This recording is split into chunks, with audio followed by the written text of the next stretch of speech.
अस्सलाम वालेकुम बेटा। मेरा नाम आसिफ मलिक है और आपको पता है कि मैं केमिस्ट्री पढ़ाता हूँ।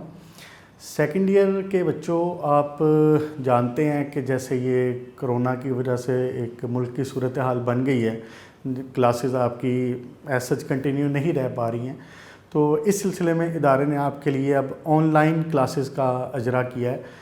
तो हम इंशाल्लाह इसमें सेकंड ईयर केमिस्ट्री में फ्रॉम द बिगनिंग पहले चैप्टर से लेके मामलात को चलाएंगे और step by step her topic by topic इंशाल्लाह ताला इसको कवर किया जाएगा।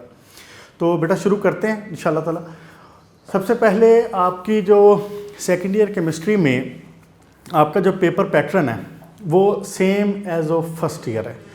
आपके मार्क्स, आपके नंबर, आपके जो लॉन्ग क्वेश्चन है, आपके शॉर्ट, आपके एमसीक्यूज, सारे का सारा सिलसिला आपका बिल्कुल वही है जैसा कि आपका फर्स्ट ईयर केमिस्ट्री में था।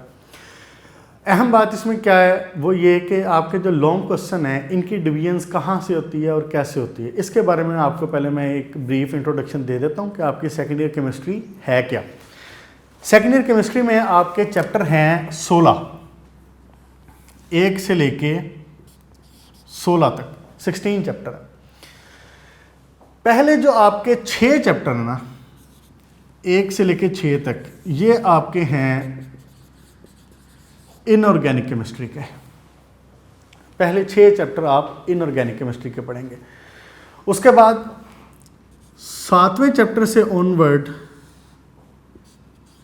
14वें चैप्टर तक, मैक्रोमोलिक्यूल्स तक, ये आता है आपका ऑर्गेनिक केमिस्ट्री में। पहले 6 इनऑर्गेनिक केमिस्ट्री हो गए, उसके बाद 7वें से लेके 14 तक ऑर्गेनिक केमिस्ट्री हो जाएंगे। उसके बाद जो आपका 15वां चैप्टर है ये है इंडस्ट्रीज़ का, और जो 16 चैप्टर है ये रिलेटेड टू इन्वायरमेंटल केमिस्ट्री है। ये आपकी पूरी एक ब्रीफ जो आपके 16 चैप्टर हैं सेकेंड ईयर केमिस्ट्री के, ये उसके बारे में।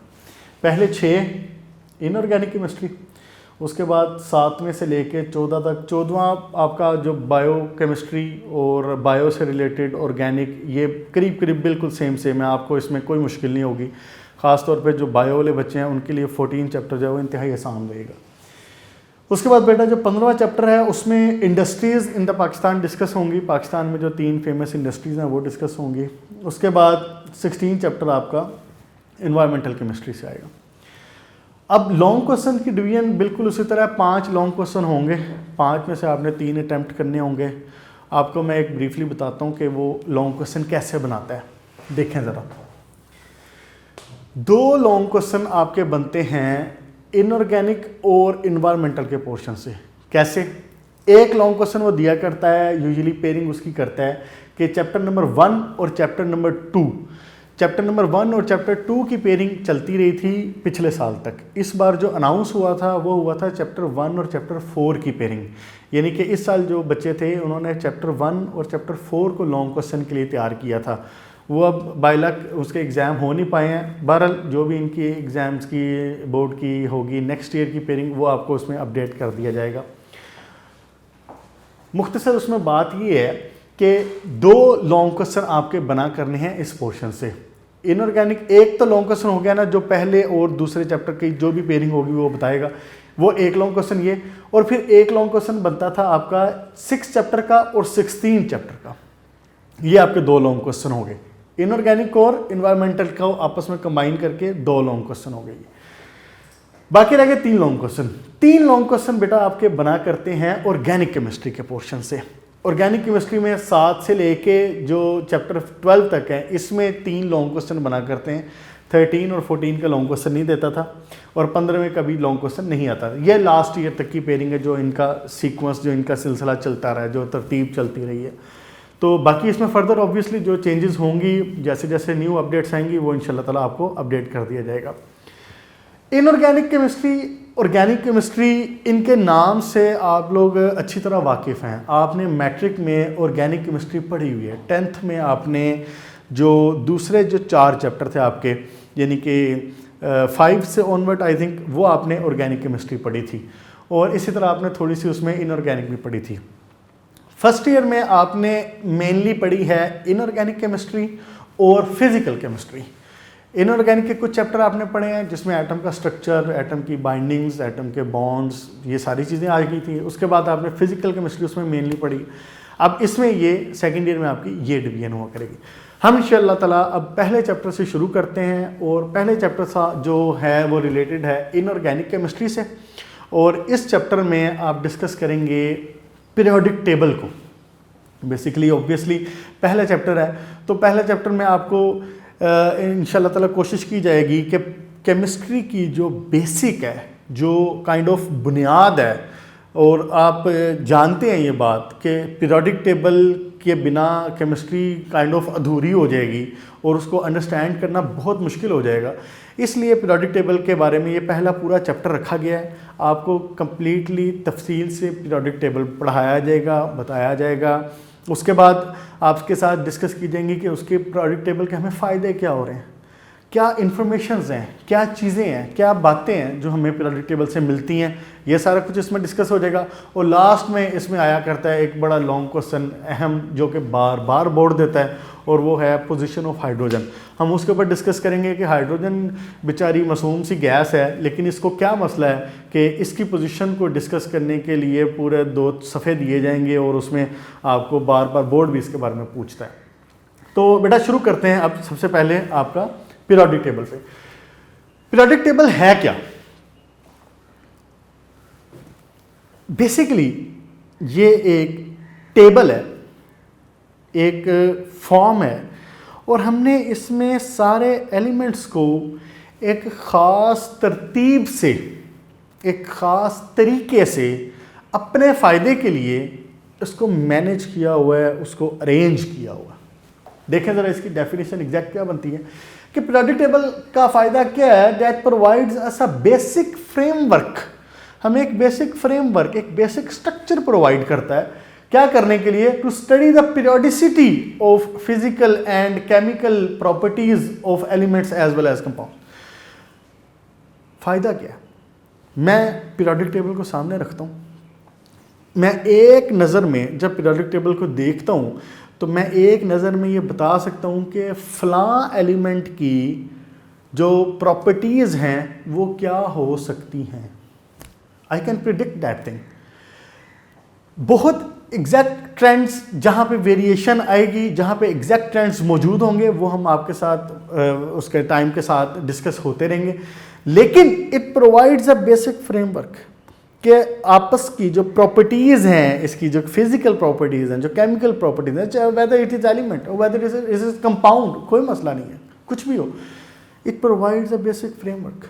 एक नज़र में ही देखते ही मुझे पीरियोडिक टेबल से पता चल जाएगा कि फ़लाँ एलिमेंट क्या रवैया रखेगा। फ़लाँ एलिमेंट जब किसी कंपाउंड के साथ मिलेगा, किसी कंपाउंड बनाएगा, किसी दूसरे एलिमेंट के साथ मिलेगा, तो क्या रवैया रखेगा। आया मिलेगा या नहीं मिलेगा? अगर मिलेगा तो किस तरह का कंपाउंड बनाएगा? हार्ड होगा, सॉफ्ट होगा, गैस होगा, लिक्विड होगा, मेटल है, नॉन मेटल है, किस तरह का कंपाउंड है। तो ये सारी चीज़ें इसके अंदर डिस्कस हो जाया करेंगी एक नज़र में। आप इंशाल्लाह जब ये इस टॉपिक से गो थ्रू हो जाएंगे, इंशाल्लाह आप भी इसको करने के काबिल हो जाएंगे। अच्छा जी, पीरियोडिक टेबल पे ऐसा शुरू करने से पहले हम आते हैं उसका एक छोटा सा हिस्टोरिकल बैकग्राउंड। हिस्टोरिकल जो बैकग्राउंड है, इसमें कोई ख़ास नई बात नहीं है, ये वही है करीब जो आपने मैट्रिक में पहले पढ़ी हुई है। तो इसको हम डिस्कस कर लेते हैं अब पहले। ओके बेटा, ओके बेटा, हिस्टोरिकल बैकग्राउंड आपको पता है कि जब से इंसान ने अपने इर्द गिर्द के मैटर पे, अपने इर्द गिर्द की कायनात पे गौर करना शुरू किया हुआ है, तो थिंग्स आर कमिंग कि वो अपने तजर्बात से, अपने मुशाहिदात से नई नई चीज़ें सीखता रहता है। पहले वक्तों में बहुत ज़्यादा एलिमेंट्स ऐसे डिस्कवर नहीं थे। ज़्यादातर आपने सुना होगा बुक्स में, कहानियों में, किताबों में कि जनाब वो सोने के सिक्के चल रहे हैं, अशरफियाँ चल रही हैं, दिनार चल रहे हैं, दिरहम चल रहे हैं। यूजुअली मेटल्स जो उस वक्त जो एलिमेंट्स इस्तेमाल हो रहे थे वो यही सोना, चांदी, सिल्वर यानी आवरम, गोल्ड, ये चीज़ें, और फिर लोहा, आयरन, फिर कार्बन, ऑक्सीजन, नाइट्रोजन, इनके साथ हमारा वास्ता शुरू से था। लेकिन जब इसमें आहिस्ता आहिस्ता जिद्दत आती गई, नए से नए मज़ीद से मज़ीद एलिमेंट डिस्कवर होते चले गए, तो ऑब्वियसली जो साइंटिस्ट उस वक्त काम कर रहे थे उन्होंने सोचा कि there should be some kind of arrangement, कि ताकि 10 हैं 20 हैं जितने भी एलिमेंट्स हैं उनका हम एक प्रॉपर किसी टेबल में किसी जगह पे अरेंज करके लिखा जाए, ताकि हमें पता हो कितने एलिमेंट डिस्कवर हो चुके हैं या उनके क्या फ़ायदे हैं, क्या नुकसान है, कहाँ इस्तेमाल हो रहे हैं। General it is quite common यानी बात। सबसे पहले एक अरब साइंटिस्ट थे अल-राज़ी। मैंने आपके सामने टेबल बना के पूरा लिख दिया है, हिस्टोरिकल बैकग्राउंड को ये पूरा टेबल एक्सप्लेन करता है। अल-राज़ी थे, उनका ओरिजिन था अरब, और उन्होंने किया क्या, उन्होंने फर्स्ट एवर जो क्लासिफिकेशन थी वो उन्होंने की। जितने भी एलिमेंट उस वक्त डिस्कवर होते 10 12 15 20 जितने भी थे उन्होंने उसको एक फॉर्म में, टेबल फॉर्म में लेके आने की कोशिश की। उसके बाद वक्त गुजरता रहा, ऑब्वियसली मज़ीद एलिमेंट डिस्कवर होते गए। तो आफ्टर दैट एक नए साइंटिस्ट थे जिन्होंने मेनली ये काम किया, दुब्राइनर ने, उनका जो ओरिजिन था he was from the Germany. तो उसने क्या किया, उसने एक बड़ी अच्छी अरेंजमेंट हमें बताई, और वो उसने बताई लॉ ऑफ ट्राइएड्स के ज़रिए। आपने बात वैसे मैट्रिक में पढ़ी हुई है पहले। लॉ ऑफ ट्राइएड्स क्या था? लॉ ऑफ ट्राइएड्स ये कह रहा था कि जब आप एलिमेंट्स को अरेंज करते हैं तो you can arrange the elements in such a form के लाइक एलिमेंट ए और एलिमेंट सी, ए और सी, इनके जो एटॉमिक मैसेस का एवरेज है that will be equal to the atomic mass of element B. A B C 3 element है। मिसाल के तौर पे आपने मैट्रिक में पढ़ी हुई एग्जांपल, लेट्स से उसने ये कहा कि जनाब लिथियम, सोडियम और पोटाशियम 3 एलिमेंट है। उसने कहा कि जी देखें लिथियम का जो एटॉमिक मैस है ना वो, अच्छा एक बात नोटिस करें, मैं ये वर्ड एटॉमिक मैस यूज़ कर रहा हूँ। आपको ये बात पता है कि जो शुरू की जो क्लासिफिकेशन हुई थी that was upon the basis of atomic masses, number की बेस पे नहीं। अच्छा जी, लिथियम का जो एटॉमिक मैस है दैट वाज 7 और पोटाशियम का है कोई 39 के करीब। तो दुब्राइनर ये कहता है कि आप अगर इसके मैस को यानी कि अराउंड 7 या 6.94 जो भी है प्लस आप इसको 39 करें तो ये आ जाएगा करीब 46। तो कहता है कि आपने जो एलिमेंट ए और एलिमेंट सी के एटॉमिक मैस को जब ऐड अप किया है तो उनका जो टोटल बना है इसका एवरेज निकाला जाए तो that will be equal to the atomic mass of the middle element यानी एलिमेंट बी, जो कि इस केस में क्या है, सोडियम।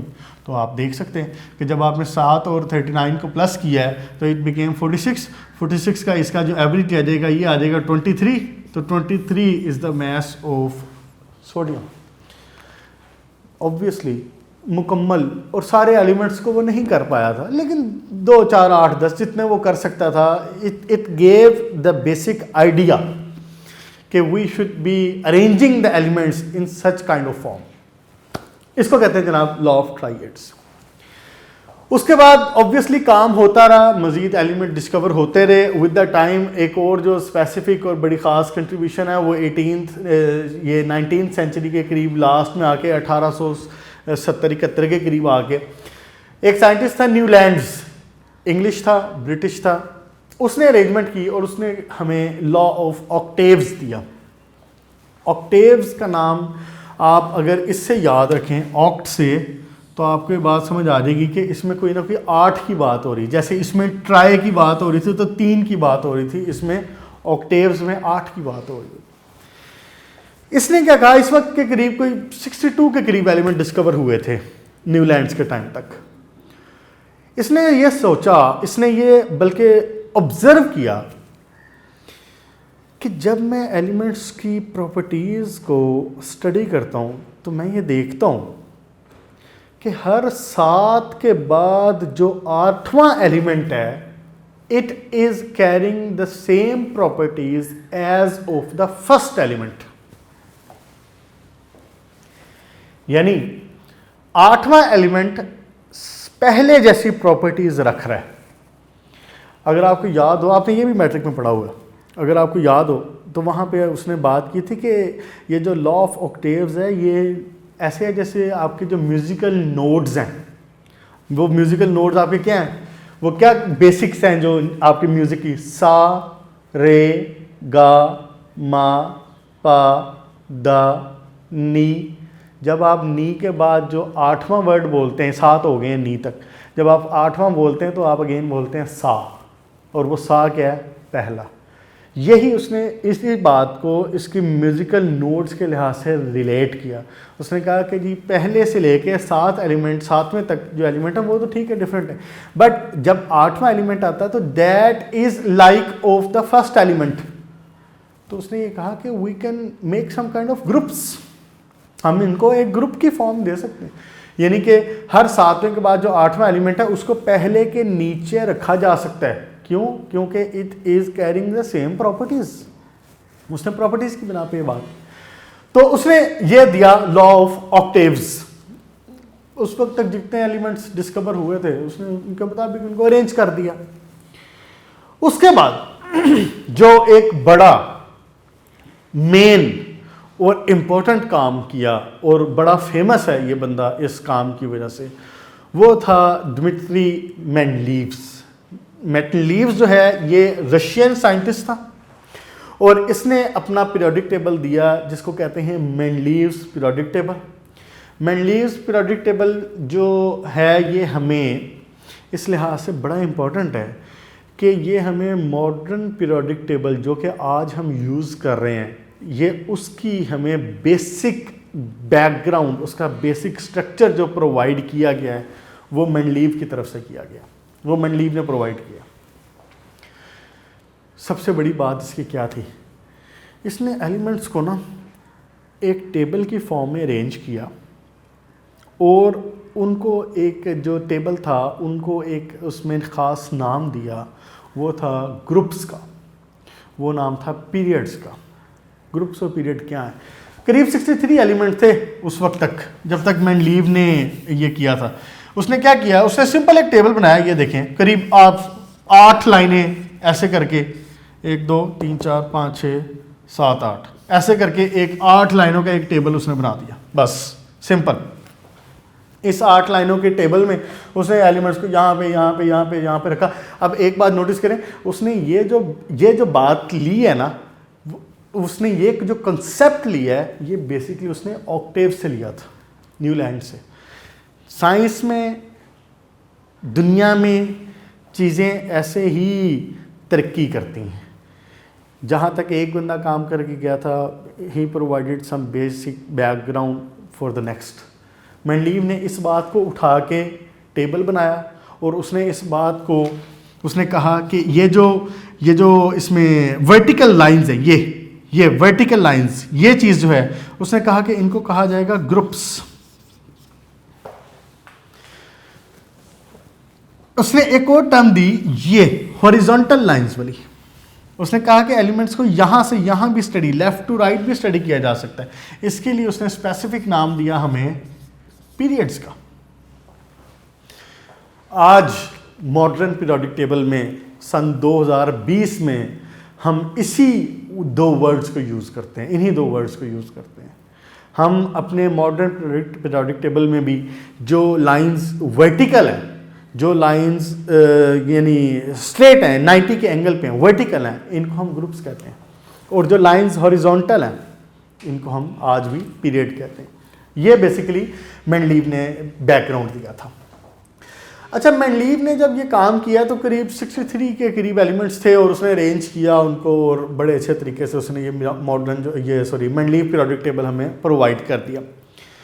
फ़ायदे भी ऑब्वियसली थे इसके, बहुत चीज़ें इसमें क्लियर हुई हैं, एक बेसिक फ्रेमवर्क मिला है, एक बेसिक स्ट्रक्चर मिला है, लेकिन ऑब्वियसली इसमें कुछ कमियां भी रह गई जो कि उस वक्त के मुताबिक थी। ये करीब 19th सेंचुरी की बात हो रही, 19th सेंचुरी के शुरू की, तो उस वक्त इसमें ऑब्वियसली कुछ कमियां भी रह गई।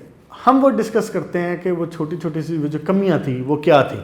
शॉर्ट क्वेश्चन आ जाया करता है, वो कह सकता है आपको कि जी मेंडलीव पीरियोडिक टेबल में इम्प्रूवमेंट्स की जो गुंजाइश थी वो बताएं, तो इसमें आप 2 नंबर का एक शॉर्ट क्वेश्चन में ये 1-2 बातें बताएंगे।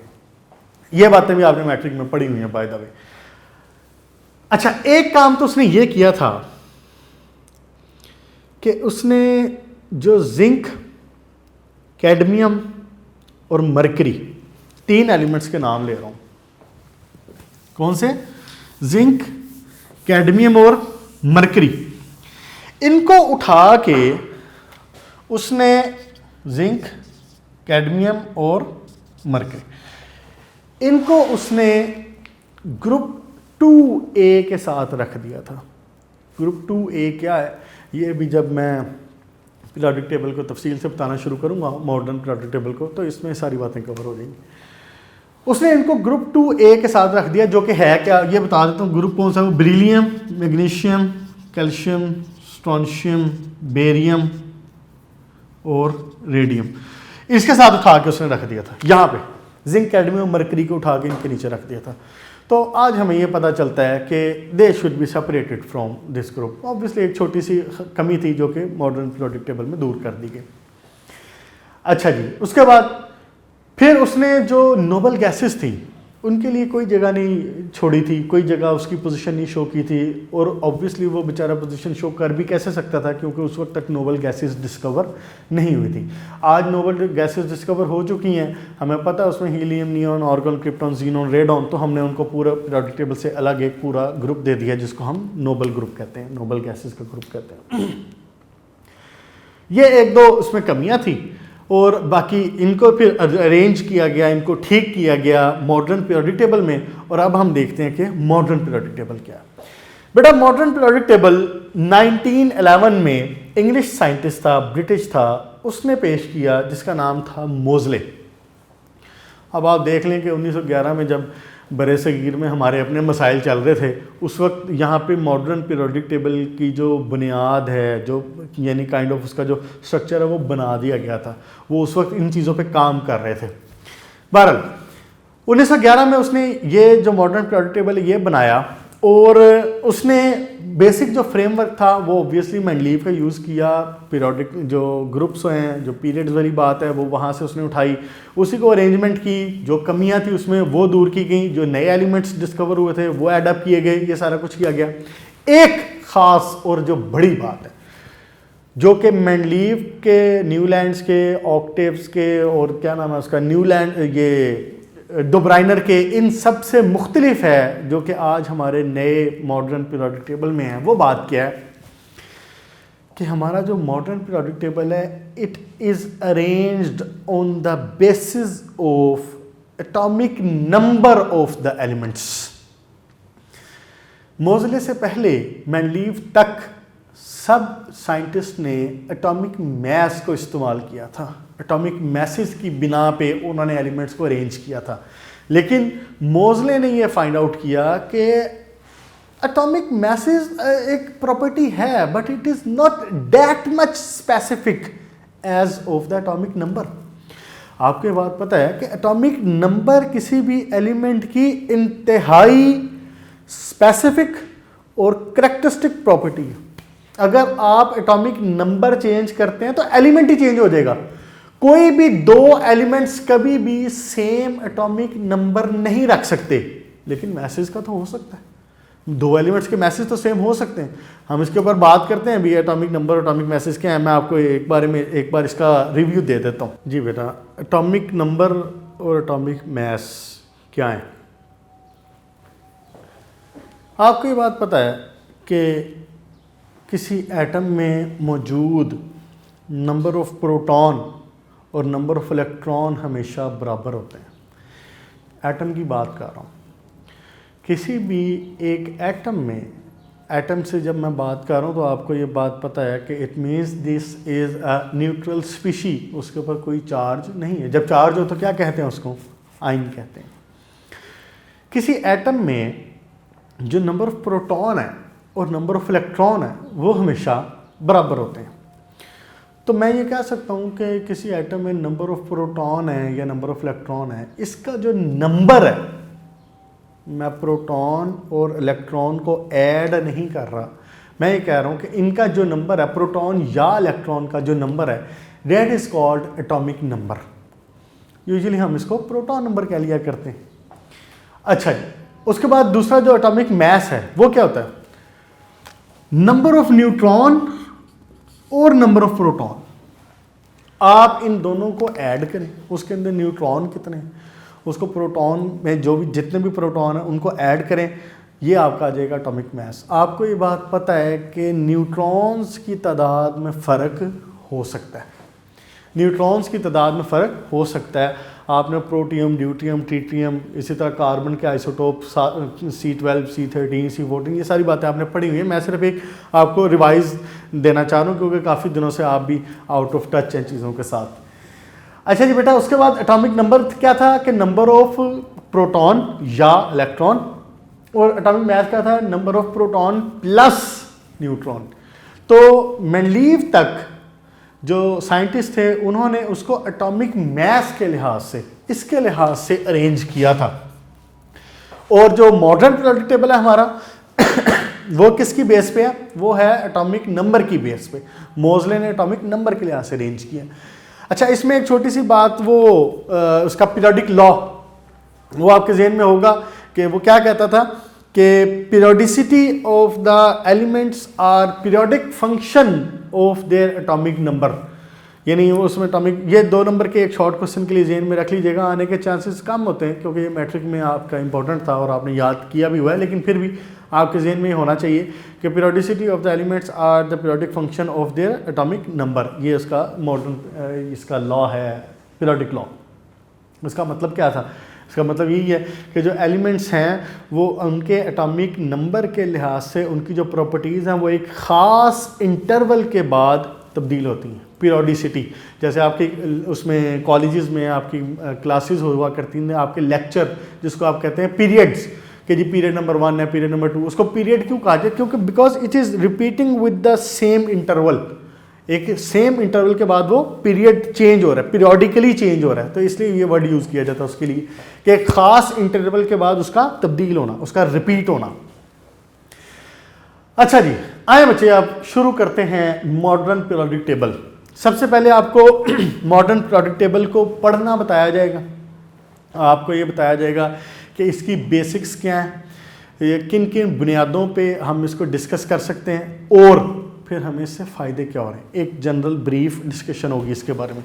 इस वक्त मैं आपकी बुक के टेक्स्ट बुक के पेज नंबर 2 पे हूँ, जहाँ पे सबसे लास्ट वाला जो टॉपिक है ग्रुप्स एंड पीरियड्स वाला, ये शुरू कर रहा हूँ मैं।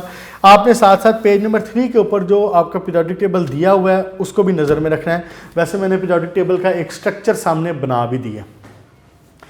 अच्छा जी बेटा, सबसे पहली बात, ग्रुप्स और पीरियड क्या है। मैंने आपको ये बात एक्सप्लेन कर दी है पहले कि Mendeleev provide the background of groups and periods. उसने कहा कि the vertical columns will be called groups, the horizontal rows will be called as period. ये बात उसने कह दी थी और यही बात यहाँ पे मॉडर्न पीरियोडिक टेबल में यूज़ की जाएगी। जब मैं वर्ड यूज़ करूँगा ग्रुप्स का, इट मीन्स के आई मीन टू से कि टॉप टू बॉटम, यूँ ऊपर से नीचे ऐसे स्टडी करना, it will be called groups. और जब मैं बात करूंगा पीरियड्स की, इट विल मीन के लेफ्ट टू राइट की बात हो रही है, रोज की। यहाँ पे लाइंस मौजूद हैं, मैंने यहाँ पे for the sake of simplicity इसको थोड़ा सा कंजेस्टेड नहीं किया। आप अपने इसके ऊपर पेज नंबर 3 के ऊपर पीरियोडिक टेबल को देख सकते हैं। उसके अंदर जो रोज बनी हुई हैं यूं करके, ये पीरियड है, और जो हॉरिजॉन्टल लाइंस हैं, जो हॉरिजॉन्टल कॉलम है, दैट इज कॉल्ड ग्रुप्स। ये हो गया ग्रुप्स और ये हो गया जनाब पीरियड्स। अच्छा जी बेटा, जो मॉडर्न पीरियोडिक टेबल है ना, इसमें 2 टाइप्स ऑफ ग्रुप्स हैं। एक ग्रुप को कहा गया ग्रुप ए और एक ग्रुप को कहा गया ग्रुप बी। देखें ज़रा ये क्या है। अच्छा, एक बात नोटिस करना, आपके पास मैंने ये पीरियोडिक टेबल का एक स्ट्रक्चर बनाया है, ये बेसिक डायग्राम से मैंने बना दिया सामने। आपके पास जो बुक में बनी हुई है ना डायग्राम, उसमें ये वाला जो पोर्शन है, ये वाला, ये टुकड़ा नीचे बनाया गया और इसको इससे मिला दिया गया हुआ है, इसको इससे मिला दिया गया, यानी कि जो बुक में है चीज़ वो यूं होती है। एक्चुअली ऐसा क्यों किया जाता है, जब हम, आपने देखा कि जब मैंने उसको बीच में से, इस वाले पोर्शन को बीच में से निकाला है, तो इसकी जो लेंथ है ये छोटी हो गई, इसकी ये लेंथ छोटी होगी। सिर्फ इसीलिए उसको किया जाता है कि हमें पेज बहुत लंबा ना होना पड़े, बहुत एक्सटेंडेड ना फॉर्म हो जाए उसकी। सिर्फ उसको क्या करते हैं कि यही पोर्शन जो मैंने बीच में से ओमिट किया है, इसको यहाँ पे नीचे अलग से रखा जाता है। आप अपने इसमें पीरियोडिक टेबल में देख सकते हैं जो नीचे रखा हुआ है यहाँ पे, इसको कहते हैं एफ ब्लॉक। तो उसमें एफ ब्लॉक नीचे रखा हुआ है। मैंने आपको जो पीरियोडिक टेबल की जो ओरिजिनल शेप है, अगर एफ ब्लॉक को इसी जगह पे यहीं पे इसकी एक्चुअल पोजीशन पे रखा जाए तो उसकी पोजीशन बनेगी ये। आपके जो मॉडर्न पीरियोडिक टेबल की जो शेप बनेगी वो ये बना करती है। मैंने आपको ये बना के दिखाई है। दोनों तरह से ज़हन में रखें। इस तरह बताने का मकसद ये है कि आपको कॉन्सेप्ट क्लियर हो जाए कि एफ ब्लॉक नीचे क्या कर रहा है या वो क्यों कर रहा है। वो कुछ नहीं कर रहा नीचे, कोई अलग वजह नहीं, सिर्फ उसको सिंप्लीफाई किया गया है कि उसकी जो एक्सटेंडेड फॉर्म में इतना लंबा सफ़ा लगाना पड़ेगा, उसकी बजाय उसको निकाल के वहाँ से इस पोर्शन को यहाँ से निकाल के इस पोर्शन को यहाँ पे नीचे अलग से ड्रॉ कर दिया जाता है। एक बात। दूसरी बात ये कि एफ ब्लॉक एलिमेंट्स के साथ यूजुअली जो नॉर्मली बच्चे हैं और नॉर्मली साइंटिस्ट भी, उनका बहुत ज़्यादा वास्ता नहीं पड़ता है। एफ ब्लॉक के लिए जो लेंथेनाइड और एक्टिनाइड की सीरीज है उनके लिए अलग मामला एक चलता है पूरा। तो इसलिए थोड़ा सिर्फ उसको सिंप्लीफाई करने के लिए हम यूँ लिख दिया करते हैं। अच्छा, ग्रुप्स ऑफ पीरियड की तो बात हो गई। अब मैं बात ये कर रहा था कि ग्रुप ए और ग्रुप बी, इसमें दो हैं, एक नॉर्मल एलिमेंट है और एक है ट्रांजिशन एलिमेंट। ये क्या है? जो ग्रुप ए के एलिमेंट्स हुआ करेंगे ना बच्चे, जिनका नाम ए रखा गया हुआ है, those elements are called normal. तो बी वाले ऑब्वियसली फिर एबनॉर्मल होंगे। एबनॉर्मल से मुराद उनको कहा जाता है कि ट्रांजिशन। क्यों ऐसा क्यों कहा जाता है कि जो नॉर्मल एलिमेंट्स हैं उनका रवैया ज़रा, उनकी जो केमिकल प्रॉपर्टीज़ हैं, उनकी जो फिज़िकल प्रॉपर्टीज़ हैं, उनका मामला थोड़ा सा डिफरेंट है। लेकिन जो ट्रांजिशन एलिमेंट्स हैं, जिसको मैं मजाक से एबनॉर्मल कह रहा हूँ, उनको हमने बी ग्रुप नाम दे दिया गया। उनका जो तरीक़ेकार है, उनके जो ग्रेजुटी है, उनका इंक्रीज़ होने का, उनकी पीरियोडिसिटी, वो थोड़ा सा मुख्तलिफ है। ए और बी हैं कौन कौन से, देखें ज़रा। ये जो पहला ब्लॉक है, ये जो पहला ब्लॉक है, ये वाला, ये है ए। उसके बाद ये जो लास्ट ब्लॉक है, ये है बी, सॉरी ये है ए। पहला ये दोनों, और उसके बाद जो लास्ट 6 हैं ये ए। ये जो है जिसको डी ब्लॉक कहते हैं, इसको कहते हैं बी ग्रुप। इसको क्या कहते हैं? बी। और इनको एफ को चूंकि अलग से दिया गया, यहां पे नीचे अलग से लिखा जाता है, इसलिए इनको इसमें शामिल नहीं करते। हमारे पास 8 ग्रुप्स ए हैं और 8 ग्रुप्स बी हैं। देखें जरा, सबसे पहले ये आपका ग्रुप है 1A, ये आपका ग्रुप है 2A। फिर अब ये बीच वाले दोनों को छोड़ दें, इस पे आ जाए सीधा। ये है 3A, ये है 4A, यहां पे जो लाइंस लगी हुई हैं ऐसे, ये ठीक है। उसके बाद 5A, फिर 6A, उसके बाद 7A, और ये लास्ट में 8A।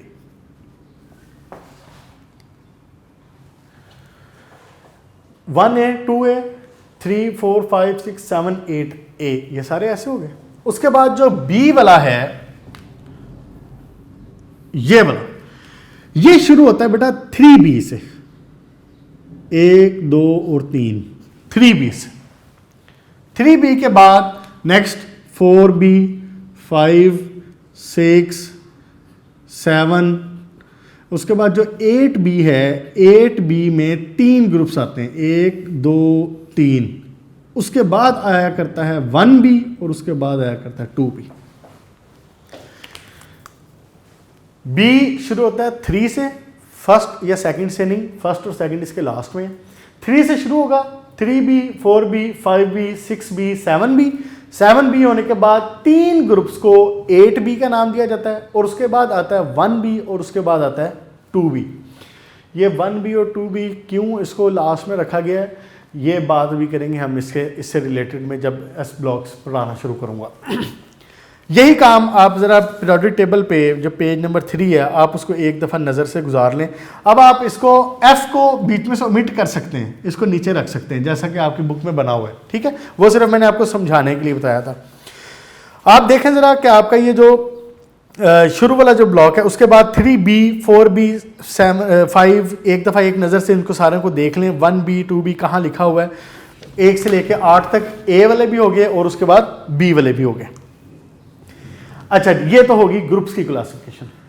अब आ जाए बेटा पीरियड्स के ऊपर। पीरियोडिक टेबल में हमारे पास 7 पीरियड है। कितने पीरियड है? 7। पहले पीरियड में 2 एलिमेंट है सिर्फ, ये देखें जरा, एक एलिमेंट यहां पे जो कि हाइड्रोजन है, आप देख सकते हैं उसमें हाइड्रोजन, और एक एलिमेंट यहां पे है हीलियम।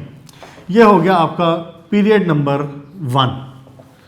पीरियड नंबर 1 के बाद यहाँ पे 2 इसके आपको पीरियड मजीद नजर आएंगे, 2 और 3 इसके नीचे वाले, इनको कहा जाता है शॉर्ट पीरियड। इनको शॉर्ट क्यों कहा जाता है? क्योंकि इसमें 8 एलिमेंट हैं।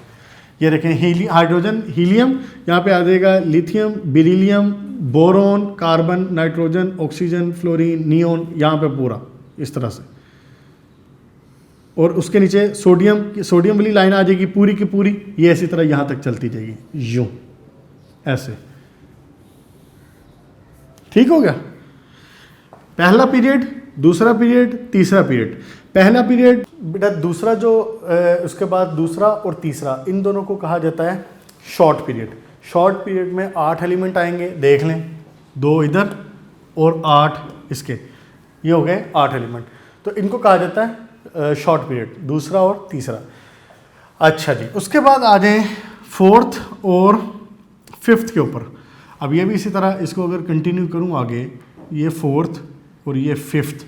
तो अब आप नोटिस करो कि पहले बात हो रही थी, जो पहले 3 तक थे वो सिर्फ इसमें और इसमें था। अब इसमें साथ में 4th में जब बात हो रही है इसकी, तो इसके साथ ये वाला ब्लॉक भी आ रहा है, ये वाला, ये इसी तरह ये आगे चलता जाएगा ऐसे पूरा। अब बीच में इसके भी 10 एलिमेंट ऐड हो गए। चौथे और 5वें को कहा जाता है लॉन्ग पीरियड्स। इसमें 18 एलिमेंट्स हैं, 8 जैसे ऊपर से चलते आ रहे थे और 10 बीच में इसके ऐड हो गए। अब इसको 18 एलिमेंट्स होंगे, 4th और 5th। अब आ जाए बेटा उसके बाद 6th पे। 6th में नोटिस करें, अब यहाँ पे देखें, इसको साथ ड्रॉ करने का फ़ायदा हो जाएगा आपको। ये 6th मैंने ड्रॉ कर दिया। अब इसके अंदर देखें, इस ब्लॉक के भी 14 एलिमेंट होते हैं इसके अंदर। यहाँ पे 14 एलिमेंट हैं, 1 2 3 4 5 6 7 8 9 10 11 12 13 14, ठीक है। अब ये 14 भी ऐड हो जाएंगे बीच में। ये 18 तो ऊपर वाले चल रहे थे, ये 14 भी आ गए। अब टोटल हो जाएंगे 32। इसको कहते हैं वेरी लॉन्ग पीरियड। क्या कहते हैं? Very long period. इसमें 32 एलिमेंट्स हैं। ये पूरा ऐसे चलता जाएगा आखिर तक, ये सारे का सारा, ये वाला 6th। अच्छा जी, अब आ जाता है लास्ट में 7th। 7th को कहा जाता है इनकम्प्लीट। इसके अंदर जो एलिमेंट्स हैं ये भी मुकम्मल नहीं है, मज़ीद एलिमेंट डिस्कवर हो चुके हैं, एडअप भी किए जा चुके हैं, लेकिन चूंकि आपकी बुक में भी उसने यही इसको इनकम्प्लीट ही कहा हुआ है और मुकम्मल एलिमेंट्स शो नहीं किए हुए, तो आप भी इसको यही कहेंगे कि 7th ग्रुप जो है वो इनकम्प्लीट है। पहला, उसमें सिर्फ 2 एलिमेंट है, कोई स्पेसिफिक नेम नहीं है, हाइड्रोजन, हीलियम। दूसरा, तीसरा, उसमें 8 एलिमेंट हैं, शॉर्ट। चौथा और 5वां लॉन्ग, 18 एलिमेंट हैं। 6th one very long, 32 element. और 7वां इनकम्प्लीट। बेटा यहाँ पे बात हुई आपकी ख़त्म ग्रुप्स एंड पीरियड्स की। इंशाल्लाह ताला नेक्स्ट लेक्चर में हम इसको फर्दर देखेंगे कि क्या इसमें पीरियोडिक टेबल में मज़ीद डिस्कस करने वाली चीज़ें मौजूद हैं। ओके बेटा, गुड लक, थैंक यू।